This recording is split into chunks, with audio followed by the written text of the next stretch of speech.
Hello and welcome back to another episode of a weekly Waypoint. Today we are playing Need for Speed Underground 2, and if you're thinking, Christian, this doesn't look like the Need for Speed Underground 2 that I remember from my childhood, then you never owned a Nintendo DS. This wasn't my childhood Need for Speed Underground 2 either, by the way.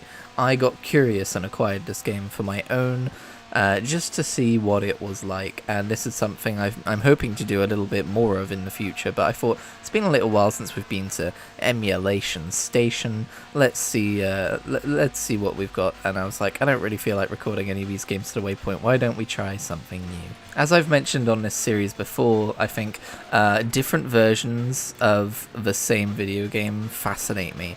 Like, I really want to do a series one day where I play through LEGO Star Wars The Complete Saga on DS, because I played through the first few levels, and it was just rich with content of me going, oh my god, this is different because of this, and this is different in this way, and I have no idea how interesting that would be to other people, but playing a game that you are very familiar with the main version of, and then going and seeing like the DS version or the PSP version of it, I mean, I know the PSP version of LEGO Star Wars, the original trilogy, at least, is pretty much just a port of a PS2 game, but still, there are some which are like ground up, built from scratch, different games, and I find it absolutely fascinating. Need for Speed Underground 2 for the DS is very similar to Need for Speed Rivals on the PSP. Like, I don't think this is the same track as one you can find on that game.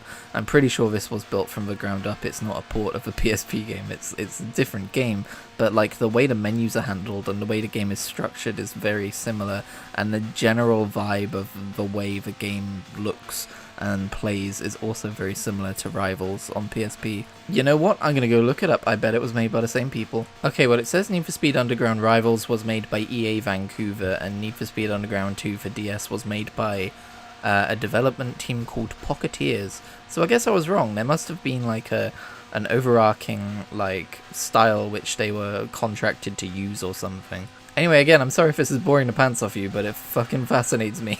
I remember when I was a kid, I really wanted My Sims. You know, the spin-off Sims game, which was more aimed at younger kids, but it is actually more interesting in some ways because you can, like, make your own furniture, you can, like, blueprint your own furniture, and it's a little bit more Animal Crossing than it is The Sims. Well, I really wanted that game, but we didn't have a Wii at the time, I think. And so instead I got the DS version of that game, and the DS version of that game is just a different game, and I think I still played the heck out of it. I'd be very interested to go back and revisit that one day and just see how different it was, because I don't really remember much about it anymore. I just remember being a little bit disappointed with it. But anyway, DS racing games are not games which I have been playing all week. Instead, it's been Starfield. I've already talked about Starfield, like my spoiler-free first impressions of it last week, and I'm still not going to spoil anything here because that's not what we do here. But I am going to talk a little bit more about it. And while I'm not going to spoil anything, I am going to talk about the game's main story and its, not its ending, but where it goes from there in vague general terms, which might give you more of an idea than if you were going in blind, so feel free to skip to the next portion of the video if that bothers you. So, Starfield is amazing, and is definitely my contender for my game of the year.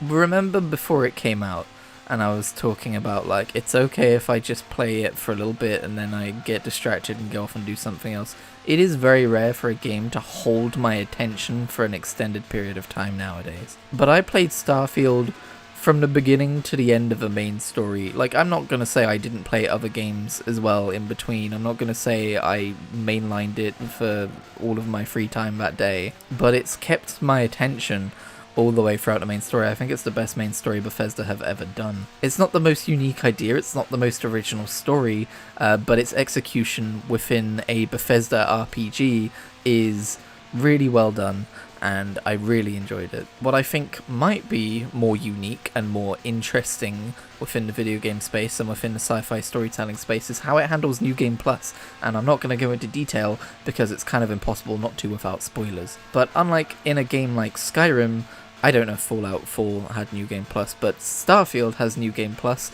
and New Game Plus is part of a story in a really intrinsic way, and there have been people online who have said that the best way to play this game is to mainline the main story and then do New Game Plus and do everything else in New Game Plus.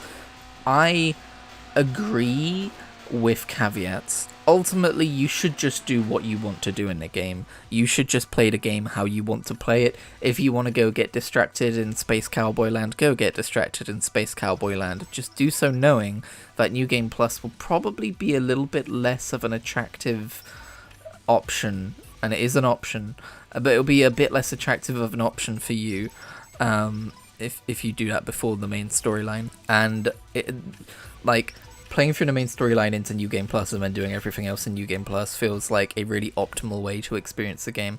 But again, you shouldn't be trying to experience the game in an optimal way. You should be trying to experience the game in a way which feels natural for you. And for me, blasting through the main story and focusing only on the main story is what felt natural to me, which might come as a surprise to people who know me. Because they'll be like, how did you not get distracted by the 70 other things the game wants you to do throughout your journey? It's because the main story was just that good, in my opinion. I'm sure there's people out there who are like, oh, it's rubbish, oh, it's generic. I don't care. The only side stuff I really did was I pursued a companion romance, and I did a little bit of outpost building, and I did, I think, one side mission. But yeah, there's plenty more I could say about it, but I'm not going to, because I want people to experience it for themselves. But Starfield is a fucking fantastic game, and I love it, and it's everything I hoped it would be, and more. I was tempted to grab some footage of Starfield gameplay for the weekly Waypoint this week instead, but first of all, I don't really do kind of single player RPG games as background footage for the weekly Waypoint, and secondly, I'm not sure it would be possible for me to do that on my current save file without accidentally spoiling some things, so you get low poly Need for Speed instead. Enjoy. Rumours of a Switch 2 are abound, and I'm talking quote-unquote credible rumours. I'm talking John Cartwright is talking about these rumours like they're fact, and I'd trust John fucking Cartwright with anything. Well, maybe not with anything, I don't know the guy personally, but with Nintendo news, sure enough. It makes sense as well, we are getting to around about that time within the Nintendo console cycle, and by all accounts, it's what people want it to be. It's not some grand reimagining of what a console could be with a brand new gimmick that nobody cares about.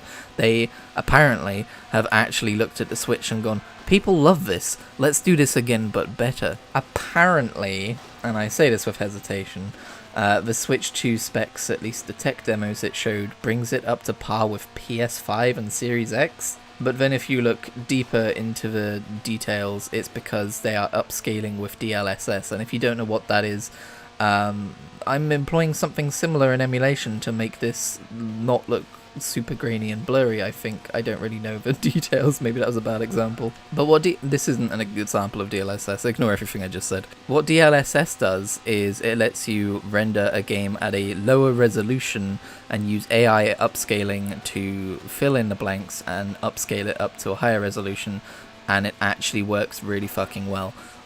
You can go and find footage online of a 360p game, and it looks like it's running at 1080p natively. There's a few telltale spots, if you know what you're looking for, where you can go, oh, that's not, but you really wouldn't notice it just by playing it yourself. And I remember this technology being showcased a few years ago, and I was like, holy shit, this is amazing, and then I haven't really heard anything more about it. So if it's the basis for an entire console, then that would be kind of exciting. But yeah, it is kind of quote-unquote cheating, and I still wonder, how hard would it be to put actual proper console current-gen specs into something like a Switch? The Steam Deck, I don't have a Steam Deck, so I don't know how it compares, but the Steam Deck exists, although it is more expensive than a Switch would be, so maybe that's something to do with it. Anyway, I was really happy with my Switch when I first got it, and I remember there being lots of talk when it first came out about how much more powerful it was than the Wii U, and then it very quickly fell behind in terms of capabilities, and now, you would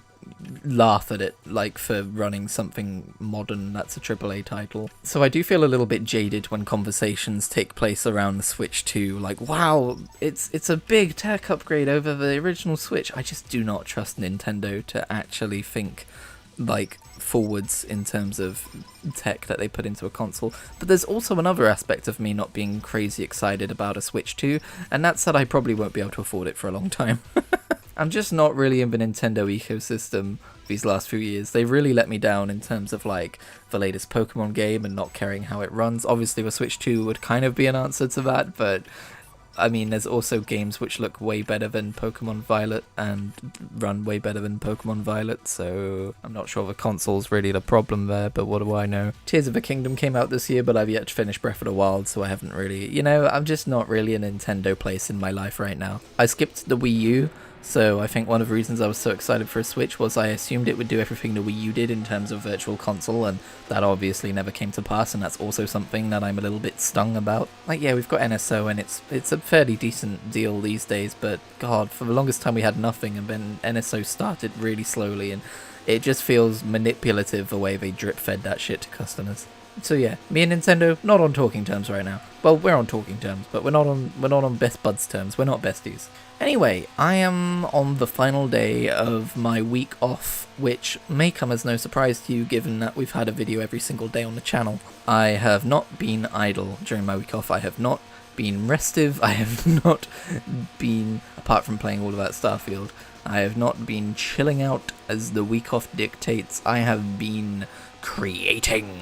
I have been in the laboratory. Some of them were just like, as the day struck me, ooh, I could use today to finally make that video about what Ratchet & Clank means to me, or like talk about, oh god, what else did I do? Or I could put together that Adventures Interior video, that Guild Wars 2 video. And I've had quite a lot of fun just like spending this week working on the channel. If this was a full-time job, I'd be pretty pleased with it. But it is and remains a hobby, and I do not expect anything more. It's just nice to have the free time, to have free reign on the channel and do what I want to do, you know? And I have also launched a new weekly series, weekly with a hesitating question mark series, where it's a series I've wanted to do for a really fucking long time, but I'm basically doing a rewatch podcast because that's what Thoughts on Videos are. They're podcasts. I'm just now formalizing it within YouTube's kind of new podcast feature. I'm doing thoughts per episode on Doctor Who, and I'm going through every week and I'm watching, and the idea is that I'm gonna like create a backlog of like, I watch a bunch of episodes and make a bunch of videos in a day, but they do take longer to make than you would expect. Like, it's a 45-minute episode to watch, and then I record my thoughts, and it's like at least 15 minutes of commentary, and I gotta listen to that back and edit it, and usually by the time I'm done rendering, metadating and scheduling, it's more like 2 hours. So hopefully I'll be able to keep on top of that, but I do remember my days with classic Doctor Who, which was a very similar series, except I'd never seen it before, and I did have to skip a few weeks. So we'll see how it goes. I was initially worried that nobody would care,